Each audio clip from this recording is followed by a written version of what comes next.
පිනතුනි මේ දිනවල අපි සාකච්ඡා කරනු ලැබුවේ මෙම ධර්ම දේශනා මාලාව තුළ මජ්ක්‍ධිම නිකායේ සඳහන් වන විතක්ක සණ්ඨාන කියන සූත්‍ර දේශනාව. මේ දේශනාව සූත්‍රයේ පාදක කරගෙන ධර්ම දේශනා 4ක් මේ වෙනකොට සිද්ධ කළා. විතක්ක සණ්ඨාන සූත්‍රයේ ඇසුරු කරගෙන සිදු කෙරෙන අවසාන ධර්ම දේශනාවයි මේ සිදු කරන්න බලාපොරොත්තු වෙන්නේ. අකුසලයෙන් ඈත් වෙන්න, අකුසලයේ දුරු කරගන්න බලාපොරොත්තු වෙන අය ඒ අකුසලයේ මැඩගන්න කොහොමද කටයුතු කළ යුත්තේ? විශේෂයෙන් භාවනා වඩන භික්ෂුව තමන්ගේ මූල කර්මස්ථානයේ මෙනෙහි කරමින් ඉන්න අතරතුර උපදින අකුසල් සිත මැඩගන්නේ කොහොමද කියන කාරණාව තමයි මේ සූත්‍රයෙන් දේශනා කොට වදාළේ. කාරණා 5ක් භාග්‍යතුන් වහන්සේ දේශනා කළා. කාරණා 2ක් සම්පූර්ණයෙන් සාකච්ඡා කරලා ඉවර කළා. තුන්වෙනි කාරණාව 4 වෙනි ධර්ම දේශනාවේ ටිකක් සාකච්ඡා කළා. අපි ඒ කාරණාව මෙනෙහි කරලා එතනින් ඉදිරියට ධර්ම දේශනාව සිදු කරමු. හිතේ උපදින අකුසල විතර්කයන් මැඩ පවත්වන 4 වෙනි කාරණාව හැටියට භාග්‍යතුන් වහන්සේ දේශනා කොට වදාළේ යම් කිසි කාරණාවක් දැකලා ඒ කාරණාව පදනම් කරගෙන රාගය, ද්වේෂය, මෝහය ආදී අකුසල කර්මයක් හට ගන්නවා නම් ඒ අකුසල කර්මය හටගන්න එක නැති කරන්න ඒ කාරණාව දිහා බලන්න එපා කියලා දේශනා කළා. පැහැදිලි කළා යම් ඇස් තියෙන පුද්ගලයෙක් තමන්ගේ ඇස් දෙක ඉස්සරහට තමන් අකමැති දෙයක් මුණ ගැහුනොත් අකමැති දෙයක් මුණ ගැහිච්ච ගමම්ම කරන්නේ ඒ අකමැති දේ දිහා බලන එක නතර කරනවා. එක්කෝ අහක බලා ගන්නවා, එහෙම නැත්නම් ඇස් පියා ගන්නවා. අන්න ඒ වගේ මේ අකුසල චෛතසිකයේ සිතට ඇතුල් වෙනවත් එක්කම ඒ අකුසලයේ උපන්නේ මොන හේතුව නිසාද? උපදින්නේ මොන කාරණාව නිසාද? ආන් ඒ කාරණාව මෙනෙහි නොකර ඉන්න කියලයි දේශනා කරලා තියෙන්නේ. පිනතුනි පැහැදිලි කළා මූල කර්මස්ථානයේ අරගෙන ඉන්න වෙලාවට අකුසල විතර්කයක් ඉපදුනහම ඒ අකුසල විතර්කයේ මෙනෙහි නොකරම ඉඳලා නැති කරගන්න උත්සාහ කරන්න කියලා. නැවත කර්මස්ථානයේට එන්න කියලා සඳහන් කරන්නේ අකුසලයේ මගහැරලමයි. එහෙමනම් මෙනෙහි නොකර ඉඳලත් ඒ අකුසල විතර්කයේ මැඩගන්න බැරි වුණොත් නැවත මොකද්ද යොදා ගන්න උපක්‍රමය? අපි එතෙන්ට එනකන් 4 වෙනි ධර්ම දේශනාවේ සාකච්ඡා කළා. නැවත යොදා ගන්න උපක්‍රමය තමයි තමන්ට පාඩම් තියෙන සූත්‍ර දේශනාවක්. පිරිත් සූත්‍රයක් වේවා, ත්‍රිපිටකයේ තියෙන සූත්‍රයක් වේවා, මේ වාගේ දේශනාවක් අරගෙන හයියෙන් හඬ නගලා කියවන්න කිව්වා. මේ අකුසල විතර්කයෙන් බැහැර වෙන්න. එතකොට තමන්ගේ හිත ඒ කාරණාවට යොමු වෙච්ච නිසා මතක් වෙන අකුසල නිමිත්ත අමතක කරන්න පහසුයි. එහෙම නැත්තම් දේශනා කළා තමන් ළඟ තියෙනවනම් බුදු ගුණ, දහම් ගුණ, සංඝ ගුණ අන්තර්ගත වෙච්ච කිසියම් පොතක්. ආන් ඒ පොත අරගෙන තුනුරුවන් ගුණ සජ්ජායනා කරන්න කියලා දේශනා කළා. එතකොට අර අකුසල විතර්කය අමතක වෙලා යනවා. දැන් මේ භාවනා කර කර ඉන්න ගමන් තමයි මේ අකුසල විතර්කේ පහළ වෙන්නේ. එතකොට භාවනා කරන කර්මස්ථානයෙන් සම්පූර්ණයෙන් අයින් වෙනවා. මොකද අකුසල විතර්කයක් හිත ඇතුලේ පැන නගිනකොට හිතට සමාධියකට යන්න බෑනේ. ඒ නිසා මූල කර්මස්ථානීය එතනින් නතර කරනවා. නතර කරලා මේ ඇති වුණ රෝගයට පිළියම් කරනවා. පිළියම් කරලා ආපහු මූල කර්මස්ථානයේට ගිහිල්ලා කාරණාව දියුණු කරනවා. ඒ පිළියමක් හැටියට තමයි මේ තුනුරුවන් ගුණ සජ්ජායනා කර කර මේක අත්හරින්න උත්සාහ කරන්නේ. ඊළඟට සඳහන් කළා එහෙමත් බැරි නම් දැන් කරුණු කීපයක් සඳහන් කළානේ. මුලින් සඳහන් කළා සූත්‍ර දේශනාවක් කියවන්න. එහෙම නැත්තම් තුනුරුවන්ගේ ගුණ අන්තර්ගත පොතක් තියෙනවනම් ඒ තුනුරුවන් ගුණේ හඬ නගලා කියවන්න. ඒ ක්‍රම දෙකෙන්ම බැරි වුණොත් සඳහන් කළා එදිනෙදා කටයුතු වලට ගන්න භාණ්ඩ තමන්ගේ උපකරණ මේ දේවල් දිහා බලන්න කියලා. සාමාන්‍යයෙන් ඉන්න තැන එදිනෙදා අපි ප්‍රයෝජනෙට ගන්න දේවල් තියෙනවා. ඉදල, කොස්ස, ගිනි දල්වන දරලි, සමහරලාට උදැල්ලක්, රේක්කයක් මේ ආදී එදිනෙදා පරිහරණයට ගන්න දේවල්. ඒව දිහා බලනවා මේ උදැල්ලක්, මේ රේක්කයක්, මේ ඉදලක්, මේ කොස්ස, මේ පුටුව ඒ වාගේ ඒ භාණ්ඩ ගැන මෙනෙහි කරන්න කිව්වා. එහෙම මෙනෙහි කරනකොට කුසලයෙන් මිදෙන්න පුළුවන් වෙයි කියලා. ඒ ක්‍රමයටත් බැරුව ගියොත් තමන් ළඟ තියෙන පිරිකර ඇද බලන්න කිව්වා. දැන් එතකොට හිත යන්නේ ඒකටනේ. අර අකුසලයේ මෙනෙහි කරන එක නතර කරන්න මේ හදන්නේ. එතකොට තමන් ළඟ තියෙන පිරිකර ඇදලා බලන්න කියහම එතන සඳහන් කළා මේ තියෙන පාත්‍රය, මේ තියෙන පාත්‍රය දානේ තවිකය, මේ තියෙන දැලිපිහිය, මේ තියෙන දැලිපිහිය බහලන කොපුව, මේ තියෙන දැලිපිහිය මුවහත් කරන හම්කඩ, මේ තියෙන්නේ දැලිපිහිය මුවහත් කරන තෙල්වක් කරන තෙල් ගල මේ ආදි වශයෙන් ඒ උපකරණ දිහා බලලා ඇද වෙන් කර නැවත එව්ව දිහා බල මෙනෙහි කර ඉන්නකොට අර අකුසලයේ ඉපදිච්ච සිත ක්‍රමක්‍රමයෙන් අමතක වෙලා යනවා. මේ ක්‍රමය පාවිච්චි කරන්න කියලා මේවා මේ කවුද දේශනා කරන්නේ? මේ ලෞතර බුදුරජාණන් වහන්සේ පිළි දේශනා කරපු කරුණු අකුසල් සිත මැඩ ගන්න. පිනතින එක්කෝ එළඹුණ අකුසල විතර්කය මෙනෙහි නොකර ඉන්න කියලා සඳහන් කළා. එහෙම බැරි නම් ඉගෙනගත්ත ධර්ම කරුණක් එහෙම නැත්නම් සූත්‍රයක් මොනම හෝ ධම්මපදයක් මෙනෙහි කරන්න කියලා සඳහන් කළා. එහෙමත් නැත්නම් එදිනෙදා පරිහරණය කරන උපකරණ ඒ දිහා බලන්න.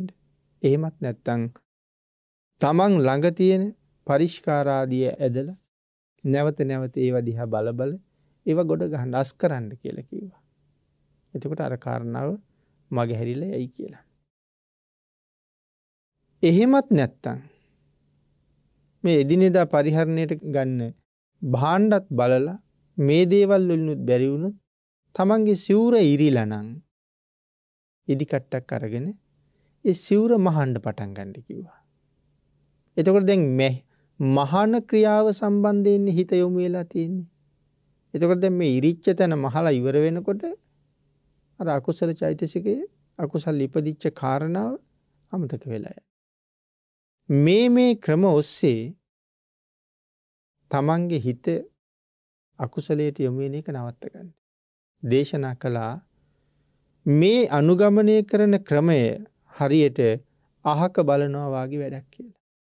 අකමැති දෙයින් අහක බලනවා වාගේ වැඩක්. ඊළඟට සඳහන් කළා පැරණි පණ්ඩිතයෝ අතීත ප්‍රඥාවන්තයෝ අලුතෙන් ගොඩනැගිලි හදද්දිත් විතර්ක නැති කළා කියලා. අකුසල විතර්ක නැති කළා අලුතෙන් ගොඩනැගිලි හදනකොට.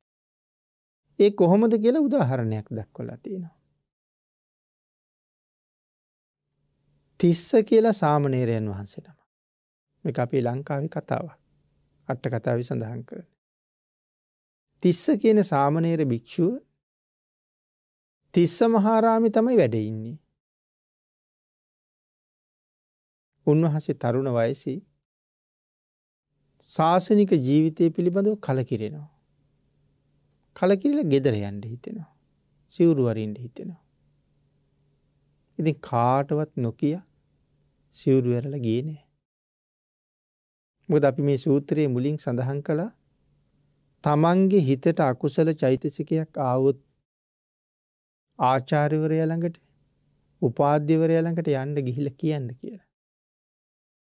එහෙම විසඳුමක් හම්බුනේ නැත්නම් gediya ගහලා සංඝයා රැස් කරවලා සංඝයාට කියන්න කිව්වා මට මෙහෙම අකුසල කර්මයක් අකුසල සිතක් පහළ වෙලා තියෙනවා මං කොහොමද මේකෙන් මිදෙන්නේ කියලා. එහෙම අහලා අකුසලයෙන් මිදෙන්න කියලා මුල් දේශනාවක අපි ඒ කාරණාව පැහැදිලි කළා. එහෙනම් මෙතන සඳහන් කරනවා දැන් තිස්ස හාමුදුරුවන්ට සිවුරු වරින්න හිතිලානේ. එහෙනම් මේක ලොකු හාමුදුරුවන්ට කියලා බෑ කිව්වොත් මට යන්න දෙන එකක් නෑ. එහෙම හිතලා තනියමම සිවුරු වැරලා ගියේ නෑ. ලොකු හාමුදුරුවෝ ගියා. ගිහලා කිව්වා ස්වාමීනි මට මෙහෙම කලකිරීමක් තියෙනවා. මට සිවුරු වැරලා යන්න ඕනේ. අතීත පඬිතුයෝ ගොඩනැගිලි හදද්දිත් විතර්ක සමනය කළා කියලානේ අපි කිව්වේ. එතකොට තිස්ස හාමුදුරන්ගේ ගුරු හාමුදුරුවෝ මේ පොඩි හාමුදුරුවෝ කියන කතාව මොකක්ද කියලාවත් ඇහුවේ නැහැ. ලොකු හාමුදුරුවෝ පොඩි හාමුදුරුවන්ට කියනවා සාමණේර මේ කාලේ අපි ඉන්න විහාරේ නාන පැන් දුර්වලයි. ඒ කියන්නේ ඇඟපත සෝදගන්න ජලය අඩුයි. ඒ හින්දා මම ගෙනහිල්ලා සිතුල් පව්වට ඇරලවන්න කියලා. දැන් තමන්ගේ කාරණාව වෙන එකක්. ඒත් දැන් ගුරු හාමුදුරුවෝ වෙන කතාවක් කියවනේ. මාව සිතුල් පව්වට ඇරලවන්න කියලා. එතකොට මේ ඇත්තටම කීකරු ශිෂ්‍යයෝ දැන් ගුරු හාමුදුරුවෝ සිතුල් පව්වට ඇරලන්න තියෙන නිසා අර සිවුරු වරින්න හිත මදකට පාලනය කරගෙන දැන් සිතුල් පව්වට වඩිනවා. සිතුල් පව්වට වැඩියහම ගුරු හාමුදුරුවෝ කියනවා සාමණේර මේ විහාරේ තියෙන මේ ඔක්කොම කුටි සාංගිකයි. පෞද්ගලික කුටියක් වෙනම හදන්න කියලා. දැන් මේ ගෙදර යන්න අහන්න ආපු හාමුදුරන්ට කියන්නේ වෙනම කුටියක් හදන්න. තනියම හදන්න ඕනේ. දැන් උන්වහන්සේ තනියම මැටි කපලා තනියම කණු හොයාගෙන ඇවිල්ලා වහලෙට උමං ආදිය සකසලා තියලා මේ සියල්ලම සකස් කරගෙන දැන් මැටි අනාගෙන ගෙපොළ හදාගෙන කණු හිටවගෙන තනියමම දැන් කුටිය හදනවා. කුටිය හදන වෙලාවේ ලොකු හාමුදුරුවෝ මතක් කරනවා සාමණේර දැන් මේ වෙලාවේ යම් කාරණා ධර්ම කාරණා කටපාඩම් කරන එක වටිනවා. ඒක බොහොම හොඳයි. වචනයෙන් වෙන අකුසලයන් වළක්වා ගන්නයි මේ කියන්නේ. ඒ නිසා සංයුත්ත නිකාය කටපාඩම් කරන්න කියලා කියනවා. කුටියත් හදනවා සංයුක්ත නිකායත් කටපාඩම් කරනවා. දැන් කුටිය හැදීමේ කටයුත්තට හිත යොමු කරපු නිසා කයෙන් වෙන්න තිබුණා නම් අකුසල කර්මයක් දැන් ඒවගෙන් ඈත් වෙලා ඉන්නේ. සංයුක්ත නිකාය කටපාඩම් කරන නිසා වචනයෙන් වෙන්න තිබුණා නම් අකුසල කර්මයක් දැන් ඒවගෙන් ඈත් වෙලා තියෙන්නේ. ඒ ධර්මයෙන් කටපාඩම් කරන්නේ. දැන් මේ මහා ප්‍රඥාව කටයුතු කරලා තියෙන හැටි. ඒ කාරණාව එහෙම දක්වලා උන්වහන්සේට සඳහන් කළා තේජෝ කසිනියත් වඩන්න කියලා. දැන් සංයුක්ත නිකායත් කටපාඩම් කරනවා තේජෝ කසිනියත් වඩනවා කුටියත් හදනවා. දැන් මෙහෙම යනකොට කුටියේ වැඩ ඉවර වෙනවා. කුටියේ වැඩ ඉවර වෙනකොට සංයුක්ත නිකායත් කටපාඩම් වෙලා ඉවරයි. කර්මස්ථානයත් දැන් අර්පණා මට්ටමට වැඩිලා. දැන් තේජෝ කසිනේ වඩනවානේ. දැන් අර්පණා මට්ටමට දියුණු වෙලා කර්මස්ථානයත්. මොකද්ද මේ අර්පණා මට්ටමට වැඩිලා කියලා කියන්නේ? අර්පණා මට්ටමේ ඉන්නවා කියලා කියන්නේ ධානය ළඟ හැසිරෙනවා කියලා. තාම ධානයක් ලැබිලා නැහැ. නමුත් දැන් ධානයක් ලැබෙන්න අපි කියන්නේ ඔන්න මෙන්න වගේ කියලා. ඒ වාගේ තැනක ඉන්නවට තමයි කියන්නේ මේ අර්පණා මට්ටම කියලා. දැන් ඒතර කර්මස්ථානියත් අර්පණා මට්ටමටම දියුණු වෙලා. සංයුත්ත නිකායත් කටපාඩම්. මේ සිවුරු අරින්න ආපු හාමුදුරුවෝ. ගිහිල්ලා ගුරු හාමුදුරන් සඳහන් කළා ස්වාමීනි කුටියේ වැඩ ඉවරයි. එහෙනම් වැඩේ ඉන්න කියලා. ඊට පස්සේ මතක් කරනවා සාමණේරේ. මේ කුටිය හදන්න තනියමම මහන්සි වෙන්නේ ඔබනේ. මාස ගාණක් යන්න ඇතිනේ. ඔබම තමයි තනියමම මහන්සි වෙන්නේ. ඒ හින්දා ඔබම ඔය කුටියේ වැඩ ඉන්න කියලා. දැන් එහෙනම් උන්වහන්සේ දැන් කුටියේ වැඩ ඉන්නවා. කර්මස්ථානියත් වැඩිලා. උන්වහන්සේ දැන් කුටියේ වැඩ ඉන්නවා. කර්මස්ථානියත් වැඩිලා. තමන් හදාපු අලුත් කුටිය ඇතුළෙම උන්වහන්සේ රහත් වෙනවා. රහත් වෙලා එතනම පිරිනුවම් පෑවා කියලා සඳහන් කරනවා. ඒ ධාතුන් වහන්සේලා අරගෙන චෛත්‍යයක් නිර්මාණය කරපු බව සඳහන් කරනවා. දැන් බාන්නක තමන් ළඟට ආවේ වෙන කාරණාවක් අහන්න. නමුත් ගුරු හාමුදුරුවෝ යොමු කෙරුවේ හිතාපු නැති පැත්තකට.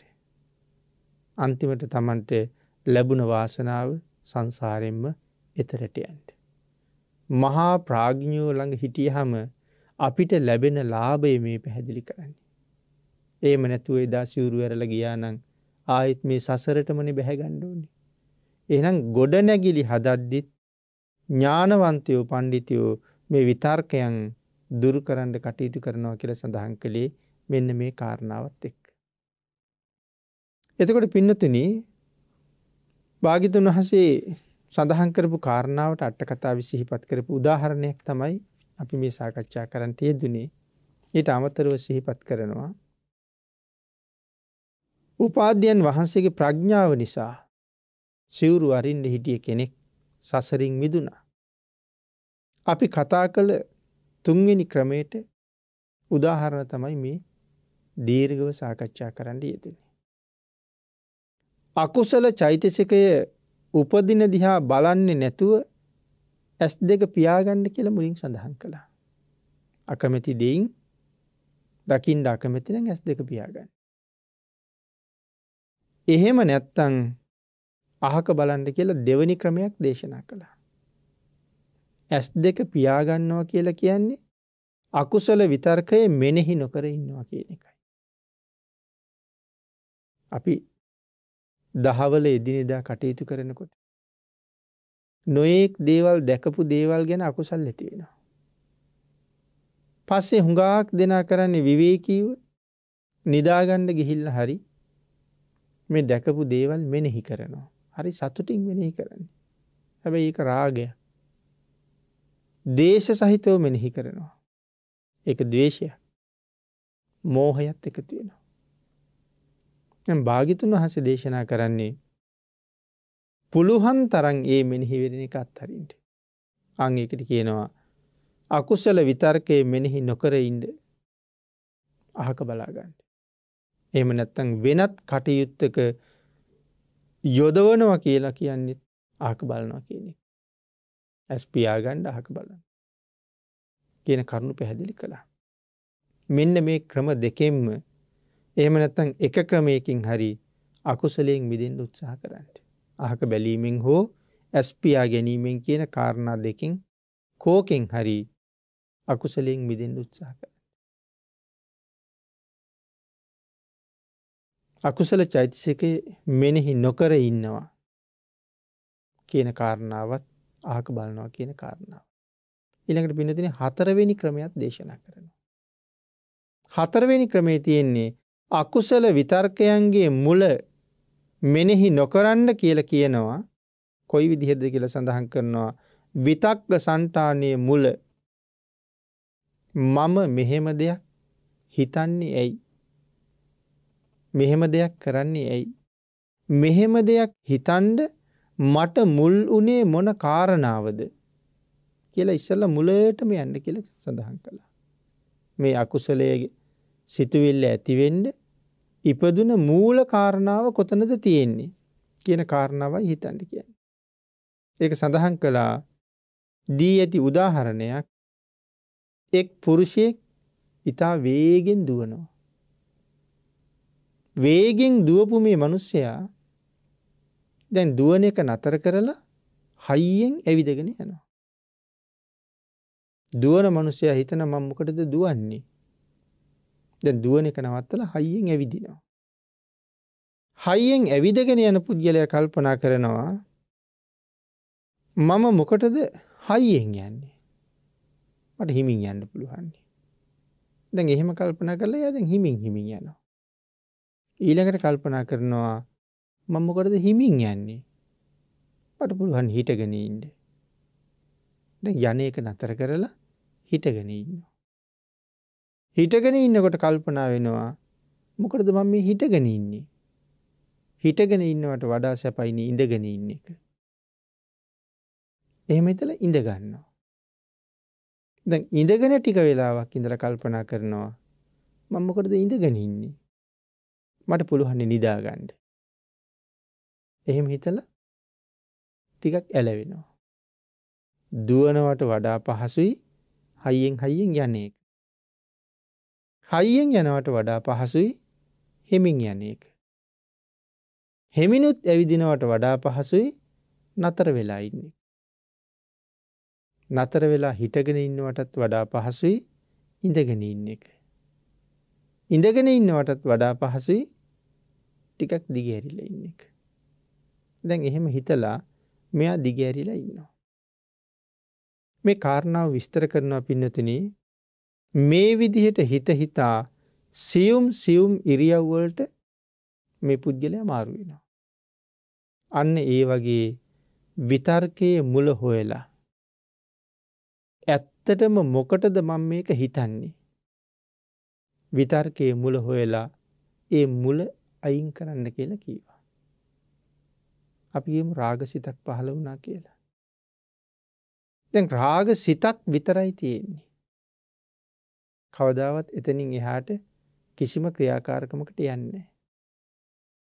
ක්‍රියාකාරකමකට නොගියට රාගසිත කියලා කියන්නේ අකුසලයක්. රාගසිත අකුසලයක්.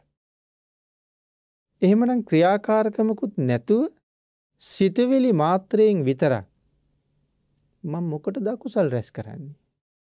මේ හිතා ඉන්න එකේ තේරුමක් තියනවද? තේරුමක් නැත්තම් අකුසලයක් විතරක් මොකට හොයනවද? කියන කාරණාවට ගිහිල්ලා ඒක අත්හැරලා දාන්න කියලා මේ කියන්නේ. මුලම හොයාගෙන යන්න. නැත්තම් තරහක් ඇති වුණා. මොකක් නිසාද තරහ ඇති වුනේ? මම තැනක තියාපු දෙයක් තව කෙනෙක් අරගෙන වෙන තැනකින් තියලා. මම තියාපු තැන තිබුණේ නෑ කියලා තමයි මේ මහා ද්වේෂයක් ඉපදිලා තියෙන්නේ. ඇත්තටම ඒක මෙච්චර කේන්ති ගන්න, කතා නොකර ඉන්න, රණ්ඩු සරුවල් කරන්න, ගහ ගන්න තරම් වටින දෙයක්ද කියලා කල්පනා කරලා ආන්ගේ විතර්කයෙන් මිදෙන්න කියලා කියනවා. මුලට ගිහිල්ලා මුලින් මෙනෙහි කරන්න මොකද්ද මේක කියලා. පින්නතුනි මේ ක්‍රම 4 අපේ බුදුරජාණන් වහන්සේ පැහැදිලි කරනකොට 4 වෙනි ක්‍රමයේදී අට කතාවේ කියලා තියෙනවා විතක්ක සංකාර සණ්ඨානං කියලා කාරණාවක්. විතක්ක සංකාර සණ්ඨානං. මේක නිතරම මෙනෙහි කරන්න කියනවා. මොකක්ද එතකොට මේ විතක්ක සංකාර සණ්ඨානං කියලා කියන්නේ? මෙතන සංකාර කියලා කියන්නේ ප්‍රත්‍ය. එහෙම නැත්තම් අකුසල චෛතසිකයට හේතු වන මූල කාරණාව. ඒකට තමයි සංකාර කියලා තියෙන්නේ. මේ විතර්කයට මොකද්ද මූල කාරණේ? රාගය. එහෙනම් මේ රාගය කොහොමද ඇති වෙන්නේ? මොන හේතුව නිසාද ඇති වෙන්නේ? කුමන කරුණක් නිසාද? මුලින් මතක් කළා එහෙම වුණොත් අසුබයට යන්න. රාගයේ හිතට දැඩිසේ වද දෙනවා නම් අසුබයට යන්න. අසුබ භාවනාව තමයි රාගය ප්‍රහීණය කරන්න තියෙන හොඳම ක්‍රමය. එන්න මේ රාගයේ, ද්වේෂයේ, මෝහය නැතිකරන්න භාග්‍යවතුන් වහන්සේ සඳහන් කරපු මුල් කරුණු ටික අපි මුලින් සාකච්ඡා කළා. රාගය නැතිකරන්න නැත්නම් ගින්නක් තමයි උදාහරණෙට පෙන්නන්නේ. ගින්නක් නිමන්න ක්‍රම කීපයක් යොදන්න පුළුවන්. ගිනි ගන්න තැනට තෙත අතු දාලා ගින්න නිමන්නත් පුළුවන්. ගිනි ගන්න තැනට පස් දාලා ගින්න නිමන්නත් පුළුවන්. හැබැයි ওই ක්‍රම දෙකෙන්ම තැන් තැන් වල චුට්ටක් හරි ගින්දර ඉතුරු වෙන්න පුළුවන්. එහෙම නෙවෙයි වතුර දැම්මොත් කිසි තැනක ඉතුරු වෙන්නේ සම්පූර්ණයෙන්ම ගින්න විනාශම වෙලා යනවා. ආන් ඒ වගේ තමයි රාගය ඇති වුණොත් නැති කරගන්න තව ක්‍රම පාවිච්චි කරන්න පුළුවන්. නමුත් අසුභ භාවනාව රාගය දුරු කරන්න තියෙන හොඳම ක්‍රමයයි. ගින්න නිමන්න ජලය වැක්කිරුවා හා සමානයි රාගයට අසුභ භාවනාව. එයින්ද මෙතන සඳහන් කරනවා මූල කාරණාව රාගය ඇති වෙනවා නම් මොකටද මේ රාගය ඇති වෙන්නේ? මේක මේ රාගය ඇති වෙන්න තරම් කරුණක්ද? සමහර කෙනෙකුට ඇඳුමක් දිහා බලලත් රාගය උපදිනවා. සමහර කෙනෙකුට කෙනෙක් ගෙදරට ඇවිල්ලා ගියා කියලා කිව්වත් ද්වේෂය උපදිනවා. ඉතින් මේ ඇඳුමක් දිහා බලලා මේක මේ රාගය උපදවන්න තරම් දෙයක්ද මේ ඇඳුම? අහවල් මිනිසයා ගෙදර ඇවිල්ලා ගියා කියලා කියන්නේ මට කේන්ති ගන්න තරම් දෙයක්ද කියලා මූල කාරණාවට ගිහිල්ලා ඒක දුරු කරගන්න කියනවා. භික්ෂූන් වහන්සේ නමක් නම් මෙන්න මෙච්චර සිල්පද ප්‍රමාණයක් ආරක්ෂා කරන්න මම පොරොන්දු වෙලා ඉන්නවා. ගිහි පාර්ශවයේ නම් නිත්‍ය සීලය පන්සිල්. සාමණේර ස්වාමින් වහන්සේ නමකගේ නිත්‍ය සීලය සාමණේර දස සීලය. එතන සිල්පද 10ක් තියෙනවා. දිවි හිමියෙන් මේ සිල්පද ආරක්ෂා කරනවා කියලා පොරොන්දුවක් දීලයි තියෙන්නේ. එහෙනම් සඳහන් කරනවා මෙච්චර සිල්පද ප්‍රමාණයක් රකින්නවා කියලා මම පොරොන්දු වෙලා ඉන්නේ. මම ආරක්ෂා කරන්න පොරොන්දු වුණ මේ සිල්පද ප්‍රමාණය මේ තරම් වටිනවා. මේ සිල්පද ආරක්ෂා කරන එක ඒ තරම්ම වටිනවා කියලා සිල් රැකීමේ ගුණය දන්න කෙනා හොඳට දන්නවා. ජීවිතේම කැප කරලා සිල් රකින්න පොරොන්දු වෙච්ච මම ඒ රකින්න සීලේ කඩන්න තරම් වටිනවද කියලා හිතන්න ඕනේ.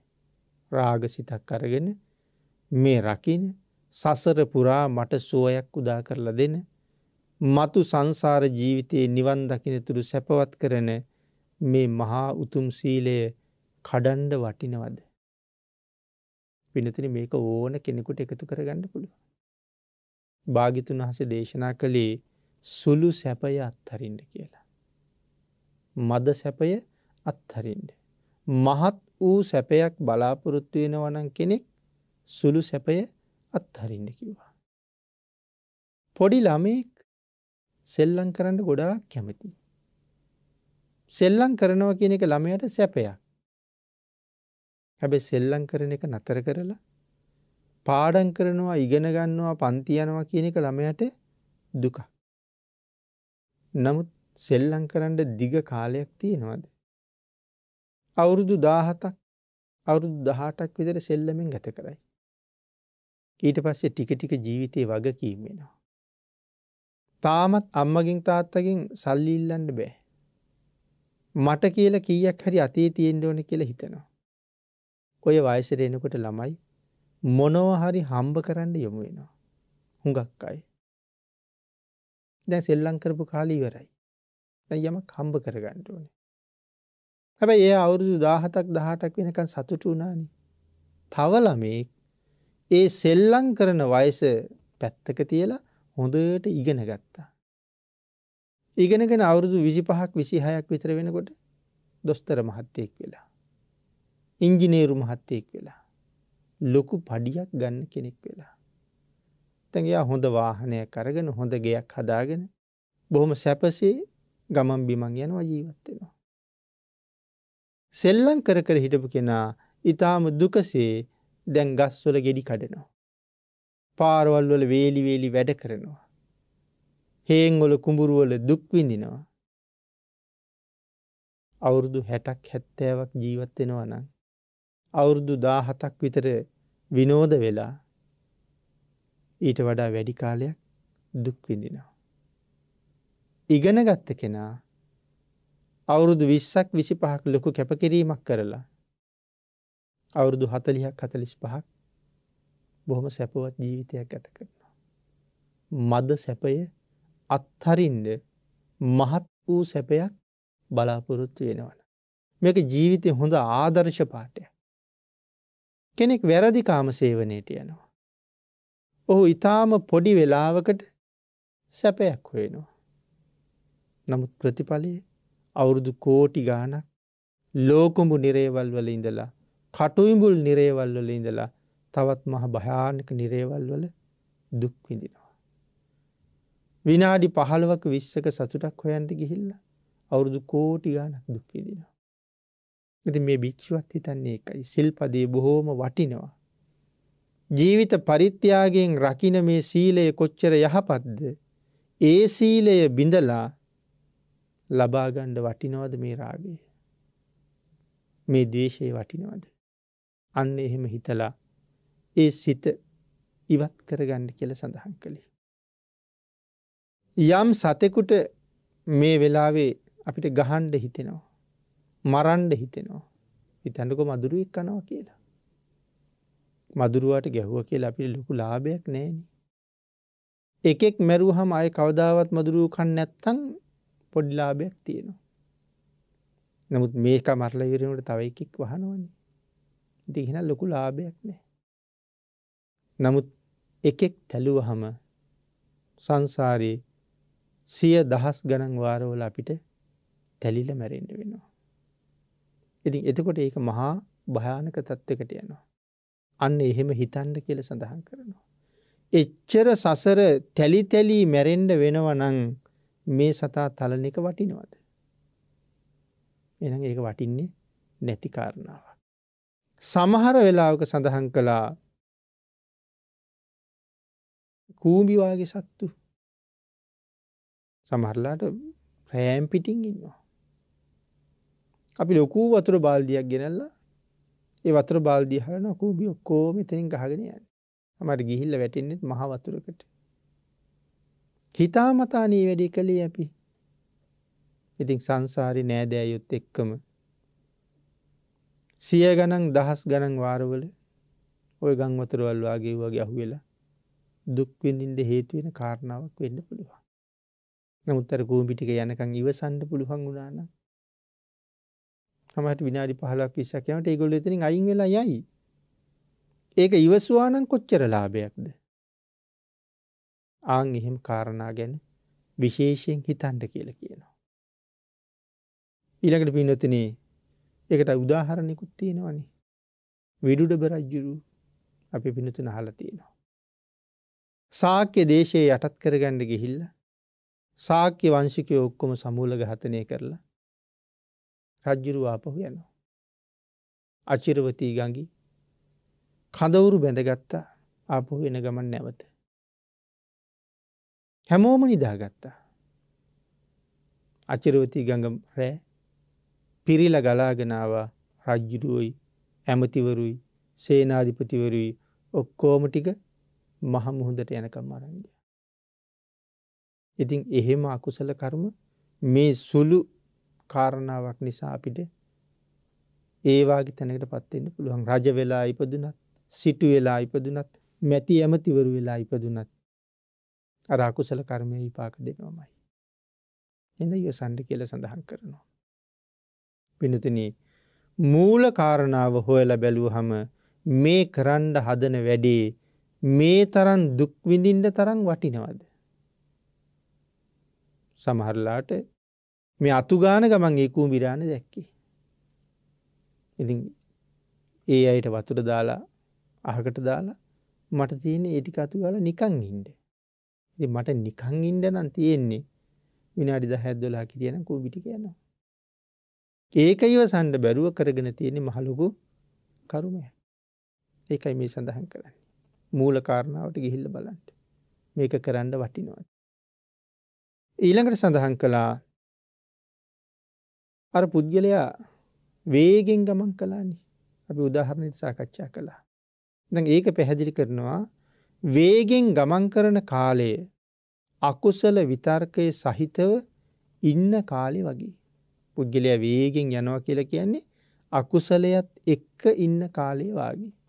සමානයි වේගෙන් යනවා. ඊළඟට සඳහන් කළා මේ පුජ්‍යලයා බොහොම වේගෙන් දුවනවා. එතකොට දුවන එක මොකද්ද? වේගෙන් දුවනවා වගේ කියලා කියන්නේ අකුසල විතර්කේ ඇති වෙන කාලය. ඉස්සරලාම අකුසලේ හටගත්ත කාලයක් තිබුණනේ. ඒ හටගත්ත කාලේ වේගෙන් දුවනවා වගේ. එතකොට හයියෙන් යනවා කියලා කියන්නේ ඒ හටගත්ත විතර්කයක් එක්ක අපි ජීවත් වෙන කාලේ හයියෙන් යනවා වගේ. ඊළඟට හයියෙන් ගියපු කෙනාට හිතනවානේ මොකටද මම හයියෙන් යන්නේ? හෙමින් ගියා නම් හොඳයි කියලා. එතකොට හෙමින් ගමන් කරන කාලය අකුසල විතර්කය අයින් කරගන්න උත්සාහ කරන කාලය. අකුසලයේ ඇවිල්ලායි තියෙන්නේ අකුසලයෙන් මිදෙන්න ඕනේ. ඒකට උපායවල් හදනවා දැන් අකුසලයෙන් මිදෙන්න. ඒකට කියනවා හෙමින් ගමන් කරන කාලය කියලා. එතකොට හෙමින් ගමන් කරපු කෙනාට හිතුණා මොකටද මං හෙමින් යන්නේ? නතර වෙලා ඉන්නවනේ. ඊට පස්සේ සඳහන් කරනවා හිටගෙන ඉන්නවා කියලා කියන්නේ ඇති වෙන අකුසල විතර්ක නතර කරලා මූල කර්මස්ථානයට නැවත යනවා. දැන් භාවනා කර කර ඉන්නකොටනේ අකුසලයේ ඇති උනේ. දැන් එතකොට නතර වුණා කියලා කියන්නේ අකුසල ටික ඔක්කොම අයින් කරනවා. අයින් කරලා ආයෙ පාරක් මොකේටද යන්නේ? තමන් කර කර හිටපු භාවනාවට යනවා. කාරණාව අපේ පැහැදිලි ඇති. අපි කියමු මෛත්‍රී භාවනාව වඩනවා කියලා. මෛත්‍රී සිත පතුරෝ ඉන්නකොට හදිසියේ හිතට ද්වේෂ සිතක් එනවා. වෛර සිතක් එනවා. එතකොට වෛරයයි මෛත්‍රියයි දෙක ප්‍රතිවිරුද්ධයිනේ. අන්න ඒකින්ද දැන් මේ වෛරී සිත අයින් කරන්න මෛත්‍රී සිත පැත්තක තියලා ඇවිල්ලා මේ අකුසල සිත නැති කරගන්න කටයුතු කරනවා. දැන් අකුසල සිත ඇති වෙන කාලේ වේගෙන් යනවා. ඒ අකුසල සිතත් එක්ක ඉන්න කාලේ හයියෙන් ගමන් කරනවා. අකුසල සිත නැති කරන්න ඕනේ කියලා කටයුතු කරන එක හෙමින් ගමන් කරනවා. අකුසල සිත නැති කරගෙන නැවත මෛත්‍රී කර්මස්ථානයට යනවා කියන එක තමයි හිටගෙන ඉන්නවා කියලා කියන්නේ. ඊළඟට ඉඳගෙන ඉන්නවා කියලා කියන්නේ ඒ මූල කර්මස්ථානයේ වඩලා රහත් වුණා කියන එකයි. මොකටද මම හිටගෙන ඉන්නේ? මං ඉඳ ගන්න ඕනේ නේ කියලා ඉඳගත්තා. ඒතර ඉඳගත්තා කියලා කියන්නේ කර්මස්ථානයේ දියුණු කරලා රහත් වුණා කියන එකයි. ඊට පස්සේ කල්පනා කළා මොකටද මම ඉඳගෙන ඉන්නේ? දිගහැරිලා හිටියනම් හොඳයි. එහෙනම් මොකද්ද මේ දිගහැරිලා හිටියා කියලා කියන්නේ? නිදාගත්තා කියලා කියන්නේ. නිදාගත්තා කියලා කියන්නේ රහතන් වහන්සේ නිවන අරමුණු කරලා ඵල සමාපත්තියට සමවදිනවා කියන එකයි. එහෙනම් පැහැදිලි කළා රහතන් වහන්සේට වෙන කරන්න දෙයක් නැහැ. තමන් වහන්සේ විසින් වෙහෙසිලා පාරමී පුරලා ගුණ පුරලා ලබාගත් උතුම් අරහත්ත්වය. ඒ උතුම් සුවය සමාපත්තියෙන් භුක්ති විඳිනවා. සමාපatti සුවය විඳිනවා. සඳහන් කළා මෙතනට එක ජාතක කතාවක්. අපි කී මූල අකුසලයේ මුල හොයන්න කියලා ඉස්සෙල්ලා. අපි පිනතුන් අහලා තියෙනවා අර හාවෙක් දුවගෙන යනවා පොළොව පෙරලෙන්න එනවා කියලා. නැත්නම් අහස කඩා වැටෙනවා කියලා. හාව දුවනකොට අනික් සත්තු අහනවා ඇයි දුවන්නේ කියලා. මෙයා කාරණාව කියනවා. ඔක්කොම දුවනවා. දැන් විශාල සත්තු ප්‍රමාණයක් දුවනවා. එතකොට සිංහෙක් හම්බෙනවා. සිංහයා අහනවා කොහෙද ඔක්කොම දුවන්නේ? එතකොට මේ සත්තු ඔක්කොම සිංහයාට කියනවා කාරණාව. කවුද කීවේ? අර හාව තමයි කීවේ. හාව ගාවට යනවා. හාවගෙන් ඇහුවහම කියනවා මං තැනක නිදාගෙන හිටියා. ඒතර මහා සද්දයක් ඇහුණා. මං හිතුවේ අහස කඩා වැටෙනවා කියලා. දැන් මේ දුවනවා. සිංහයා කල්පනා කළා එහෙම වෙන්න බෑනේ. බලන්න යන්. දැන් සත්තු ටිකත් අඬ ගහගෙන, හාවත් අඬ ගහගෙන, හාවන් නිදාගෙන හිටපු තැනට යනවා. මුලට ගිහිල්ලා හොයන්න යන්නේ. ගෙහින් විමසිලිමත් වුණා. මූල කාරණාව හම්බුණා. මොකක්ද? තල්ලත්තක් උඩට බෙලි ගෙඩියක් වැටිලා. හාවට නිින්දෙන් ලොකු සද්දයක් ඇහිලා. හාව මූල කාරණාව හෙව්වේ නෑ. ඉවක් බවක් නැතුව දුවනවා. අනික් කට්ටියත් දුවනවා. එහෙනම් මුලට ගිහිල්ලා හොයහම එහෙම දුවන්න තරම් දෙයක් තිබුණේ නැහැ. එහෙනම් මුලට ගිහිල්ලා බලහම මේ තරම් රාගයක් උපදවා ගන්න දෙයක් මෙතන තියෙනවද? ද්වේෂයක් උපදවා ගන්න දෙයක් තියෙනවද කියලා හිත නිදහස් කරගන්න පුළුවන්. එහෙම කටයුතු කරපු උතුමෝ තමයි දීව හයියෙන් ඇවිද්දා, හිමින් ඇවිද්දා, හිටගෙන හිටියා, ඉඳගත්තා, ඇලවුණා. කියන කාරණාව අපි සාකච්ඡා කළේ මේක තේරුම් ගන්න. ඉන් පසුව පින්නතුනි අන්තිමට සඳහන් කරනවා විතක්ක සන්තාන සූත්‍රයේ 5 වෙනි කාරණාව.